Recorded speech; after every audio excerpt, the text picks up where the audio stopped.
Bismillahirrahmanirrahim. Assalamualaikum warahmatullahi wabarakatuh. Alhamdulillah. Alhamdulillahilladzi ja'ala al-ilma taharatan lin-nufus wa nuran lil-basair wa hadiyan ilal jannah. Asyhadu an la ilaha illallah wahdahu la syarikalah wa asyhadu anna Muhammadan abduhu wa rasuluhu shahibul burhan. Allahumma shalli wa sallim ala rasulikal karim Muhammad sallallahu alaihi wasallam wa ala alihi wa ashabihi wa man tabi'ahu bi ihsanin ila yaumiddin. Summa amma ba'du. Puji dan syukur tidak pernah lupa kita sampaikan kehadirat Sang Maha Pencipta Allah Subhanahu wa taala. Salawat iringi salam juga kita sanjung sajikan kepada junjungan alam Nabi besar Muhammad sallallahu alaihi wasallam, yang dengan perjuangan beliau dan para sahabat beliau kita dapat mengenal betapa rahmatan lil alamin ajaran agama Islam sebagaimana yang menjadi keyakinan dan pengetahuan kita bersama. Sahabat sisi lain dimanapun Anda berada, pada pertemuan kali ini kita akan berbicara tentang ghibah. Apakah ghibah itu membatalkan ibadah puasa yang kita lakukan, atau ghibah itu tidak membatalkan puasa tetapi hanya mengurangi pahala dari ibadah puasa yang kita lakukan? Merujuk ke dalam kajian fikih sebagaimana yang sudah kita jelaskan di pertemuan awal, yang disebut membatalkan puasa atau al-muftirat di dalam kajian fikih hanya dibatasi ke dalam 3 hal saja. Yang pertama, larangan dari makan, dan yang kedua larangan dari minum, dan yang ketiga larangan dari berhubungan suami istri di siang hari bulan suci Ramadan.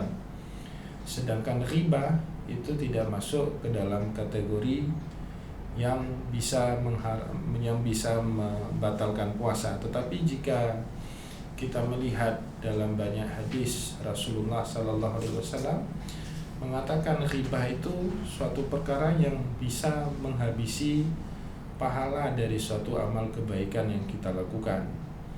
Misalnya saja Rasulullah Sallallahu Alaihi Wasallam dalam sebuah hadis bertanya kepada para sahabat, atadruna manil muflis? Apakah kalian tahu siapa orang yang muflis atau orang yang bangkrut di tengah kalian? Para sahabat tentu menjawab sesuai dengan pemahaman mereka terhadap orang-orang bangkrut atau merugi. Sehingga ada sebagian sahabat yang menjawab, al-muflisu fina man la dinara wala dirham. Orang yang bangkrut di tengah kami adalah orang-orang yang tidak punya dinar atau tidak punya dirham.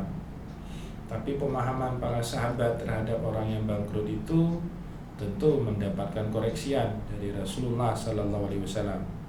Sehingga di dalam lanjutan hadis tadi Rasulullah Sallallahu Alaihi Wasallam mengatakan, al-muflisu fina man ya'ti bi salatin wa siyamin wa zakatin wa hajjin qad syatama hadza wa qadhafa hadza wa akhadha mala hadza wa daraba hadza, dan seterusnya. Jadi menurut Rasulullah, orang yang bangkrut dalam Islam bukanlah seperti yang dikatakan oleh para sahabat Nabi tadi. Tapi orang yang bangkrut adalah orang yang mengerjakan ibadah sholat, orang yang mengerjakan ibadah puasa, orang yang menunaikan zakat, atau bahkan orang itu juga menunaikan ibadah haji, tapi dalam kesehariannya rajin betul ngomongin orang atau mengumpat orang, atau dalam tema kita sebut itu dengan ghibah. Atau orang tersebut juga senang menfitnah orang atau memukul orang, atau bahkan juga mengambil harta orang lain dengan cara-cara yang tidak legal dalam ajaran agama.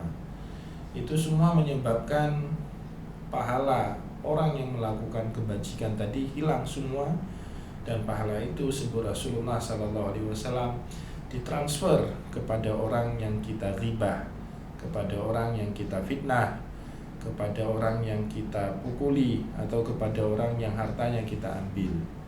sahabat sisi lain yang dimuliakan oleh Allah, berangkat dari apa yang dijelaskan oleh Rasulullah Sallallahu Alaihi Wasallam di dalam hadis tadi, para ulama, terutama ulama-ulama tasawuf, mengatakan meskipun ghibah tidak membatalkan puasa, namun sudah barang pasti ghibah itu bisa mengurangi pahala dari ibadah puasa yang kita lakukan.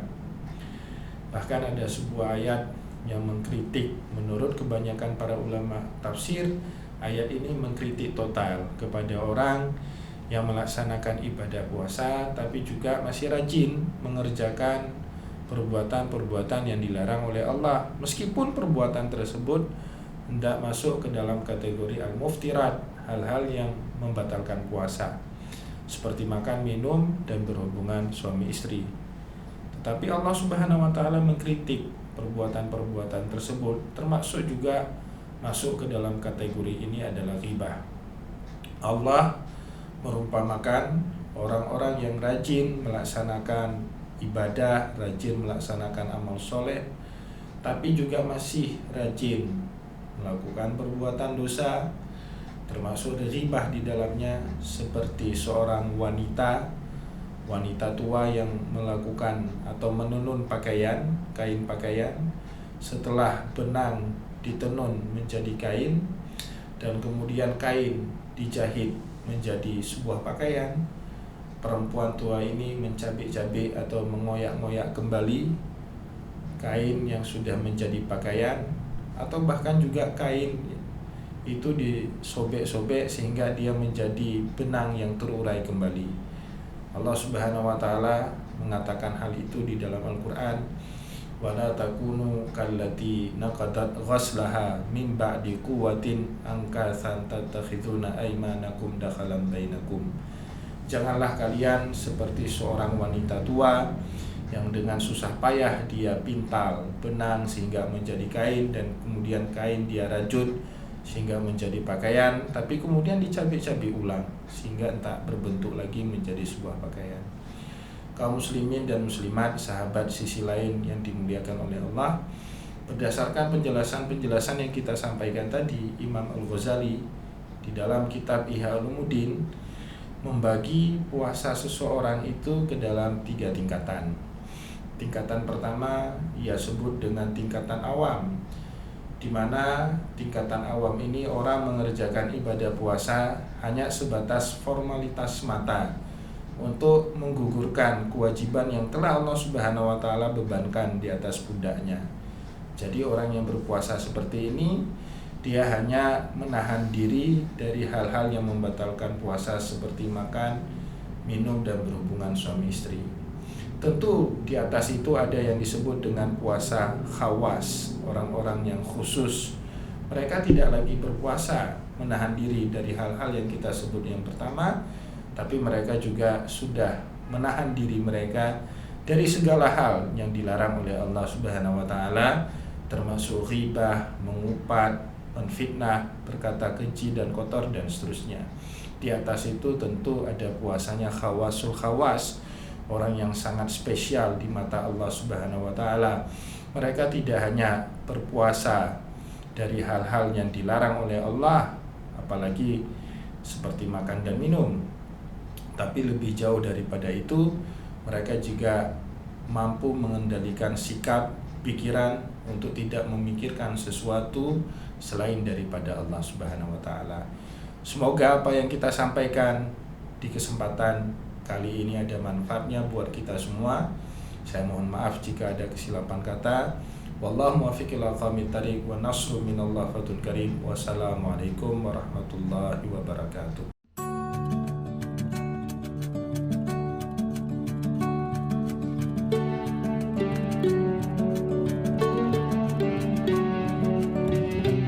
Jangan lupa like, komen, dan subscribe, serta aktifkan lonceng notifikasi.